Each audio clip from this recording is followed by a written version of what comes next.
Guys, I just finished preparing breakfast and having tea. And I usually take a rest of an hour before I start my routine.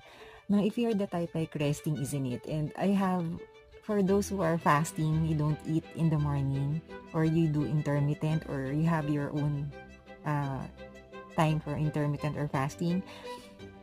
Did that confuse you guys? Anyhow, I'm tempted because it's holiday. I wanted to eat this one, trail mix. But I have my fasting, I have my time. So I'm thinking I really have to hold on to my precept of holding it until later. Alright? Oh, guys, ang hirap talaga. Gusto ko talaga nito talaga. Hindi, totoo talaga, guys. I really like snack.